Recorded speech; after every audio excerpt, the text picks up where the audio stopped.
Hello everyone, welcome back to our channel HPG के Nakul pressure. आज हम साइकोलॉजी का बहुत इंपॉर्टेंट टॉपिक करने वाले हैं जिसका नाम है वंश परंपरा और वातावरण प्रभाव।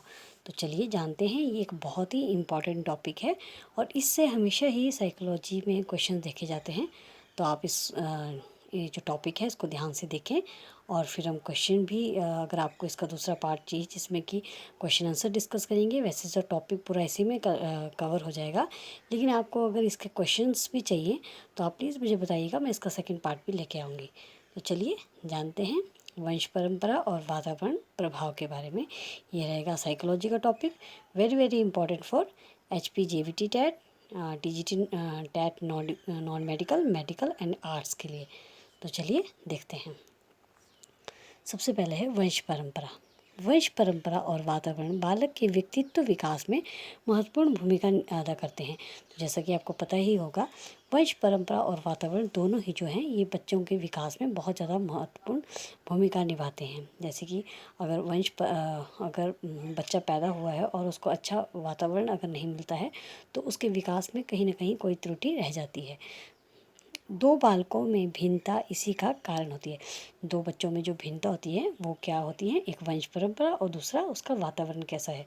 तो ये बालकों में अगर आपने भिन्नता देखनी है तो सबसे पहला कारण ही वही आएगा कि वंश परंपरा और वातावरण पर का क्या प्रभाव बच्चों पर पड़ रहा है। दोनों का अर्थ और भूमिका नीचे दी गई है। तो चलिए हम पढ़ते हैं। वंश परंपरा का अर्थ।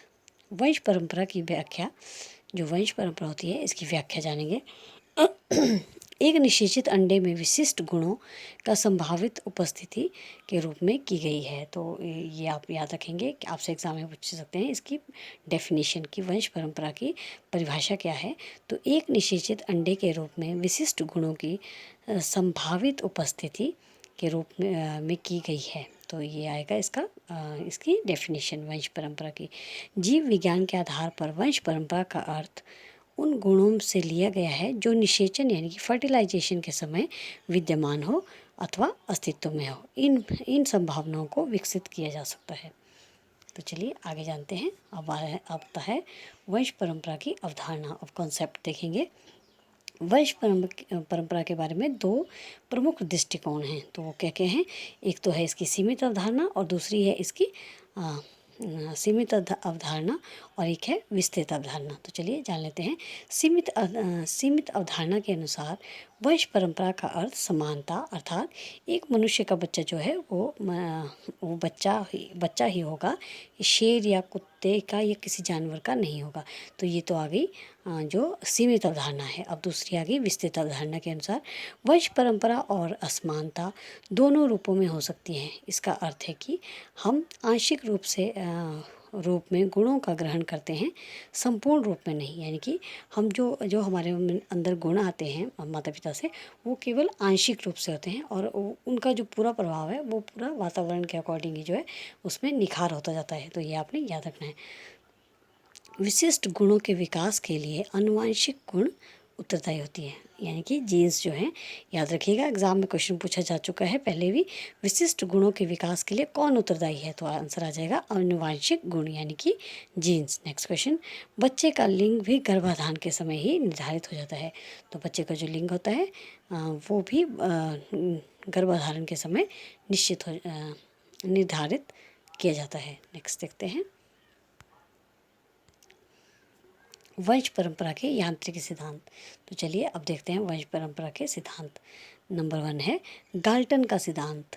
गाल्टन ने विभिन्न गुणों का स्थानांतरण का परिगणन कहा है। तो इसने जो है गाल्टन ने क्या किया है कि विभिन्न गुणों के स्थानांतरण, यानी कि कौन से गुण कितने माता पिता से कितने गुण जा रहे हैं, दादा दादी के कितने गुण बच्चों में जाते हैं, तो इसका ही जो है उन्होंने मतलब कि उन्होंने पूरी स्टडी की और उन्होंने हमें बताया। तो चलिए देखते हैं। स्थानांतरण का परिगणन कहा है तो संबंधी हेरिडिटी अध्ययन किया।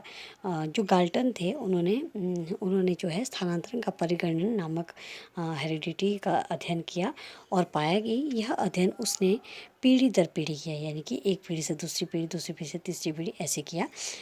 वह इस निर्णय पर पहुँचे कि वंशानुगत जो गुण होते हैं वो किसी जीवधारी में तात्कालिक माता पिता से प्राप्त होते हैं, यानी कि जो उस समय पे उस बच्चे के माता पिता हैं उससे इसको मिलते हैं ये गुण।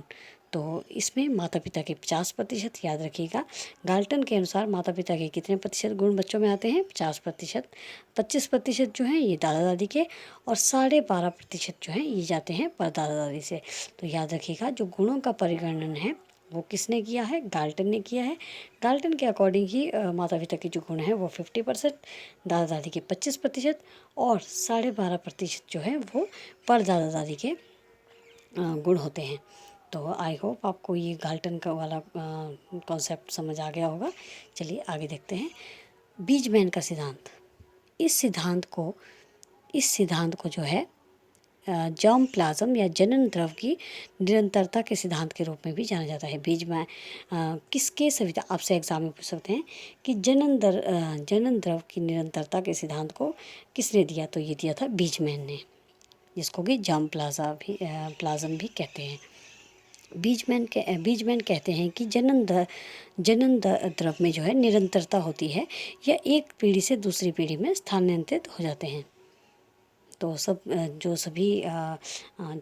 सभी साइंटिस्ट थे उन्होंने अपने अपने अकॉर्डिंग जो है जो उन्होंने एक्सपेरिमेंट किए उसके अकॉर्डिंग वो हमें जो किताबों में हम पढ़ते हैं वो उनके अकॉर्डिंग दी हुई थ्योरीज होती है, जो भी उन्होंने एक्सपेरिमेंट किए होते हैं।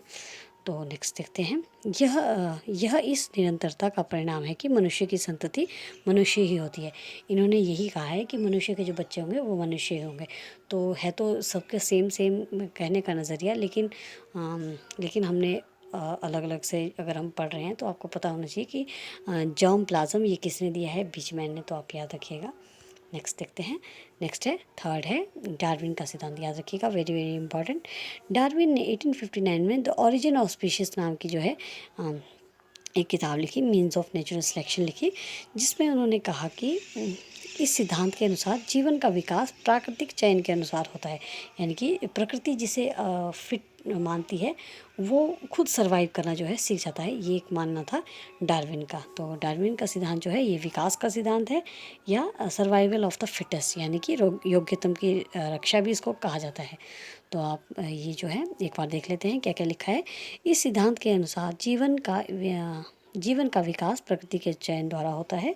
इस सिद्धांत के अनुसार विविधता के समूह स्थिति भेद के द्वारा चयन किया जाता है।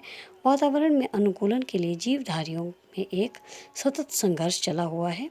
जो प्राणी अनुकूलन नहीं कर सकते वो नष्ट हो जाते हैं। तो जैसे कि हमने पहले ही देखा कि सर्वाइवल ऑफ द फिटेस्ट, इन्होंने कहा कि जिसे प्रकृति जो है चूज़ करेगी वही इंसान जो है जिएगा।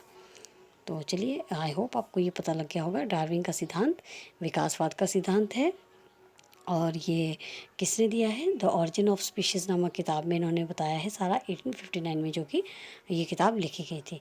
तो डार्विन का सिद्धांत आप याद रखेंगे। और इनकी एक लास्ट लाइन आपने याद रखनी है, वो कहते थे कि परिवर्तन होता है और अगली पीढ़ी को स्थानांतरित हो जाता है। नेक्स्ट देखते हैं मेंडल का सिद्धांत। तो मेंडल या मंडेल का सिद्धांत जो है, इन्होंने मटर के दानों पर जो है अपना एक्सपेरिमेंट किया था। तो चलिए जान लेते हैं। मिस्टर मेंडल ऑस्ट्रेलिया के एक वनस्पति वैज्ञानिक थे। उन्हें अनुवांशिकी के जनक, याद रखिएगा, अनुवांशिकी के जनक के रूप में कौन जाने जाते हैं?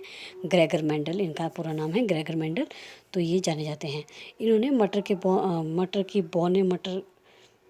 इन्होंने बड़े मटरों को जो है बौने मटर के साथ संयोग से कराने के बाद उन्होंने पाया कि अनुवांशिक गुण व्यक्तित्व कायम रखते हैं। तो आपने याद रखना है, आपने सिर्फ ये ग्रेगर मेंडल जो है इन्हें फादर ऑफ हेरिडिटी भी कहा जाता है, यानी कि अनुवांशिकी के जनक के रूप में जाना जाता है। तो ये आपने याद रखना है, बहुत बार ये क्वेश्चन पूछा जाता है। और इन्होंने किस पर जो है अपना एक्सपेरिमेंट किया था? तो ये किया था मटर के दानों पर।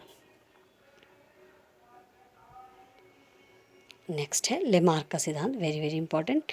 लेमार्क का सिद्धांत जो है, इन्होंने लेमार्क ने विकासवाद का सिद्धांत दिया है। तो याद रखिएगा, विकासवाद का सिद्धांत किसने दिएगा। शायद हो सकता है मैंने आपको पीछे भी जो डार्विन का सिद्धांत, वहाँ पे गलती से विकासवाद कह दिया है, तो उसके लिए प्लीज़ सॉरी, क्योंकि वो सर्वाइवल ऑफ द फिटेस्ट, यानी कि द ओरिजिन ऑफ स्पीशीज़ नामक उन्होंने किताब लिखी है। तो विकासवाद जो है वो लेमार्क ने दिया है। लेमार्क ने विकासवाद का सिद्धांत दिया है। इसे कहते हैं कि प्राणी वातावरण से अपना अनुकूलन करते हैं। जो वातावरण से जो है जो प्राणी होते हैं वो अपना अनुकूलन करते हैं। यह जीवधारियों की आवश्यकता है। अनुकूलन जो है उस व्यक्ति उसकी आंतरिक इच्छा पूर्ति करता है। जीवधारी अपने आप में सुधार रखता है और प्रकृति के आवास के बदलता है। तो ये आप याद रखिएगा। लेमार्क ने कौन सा सिद्धांत दिया है? लेमार्क ने दिया है विकासवाद का सिद्धांत। आई होप आपको ये टॉपिक अच्छा लगा होगा। अगर अच्छा लगा है तो प्लीज़ लाइक शेयर ज़रूर करें, और आपका इससे बहुत ज़्यादा क्वेश्चन देखने को मिलते हैं। अगर आपको इसका क्वेश्चन वाला वीडियो भी चाहिए तो ज़रूर मैं आप लोगों के लिए लेके जाऊँगी। तो कमेंट बॉक्स में ज़रूर बताएं आपको वीडियो कैसा लगा। Thanks for watching.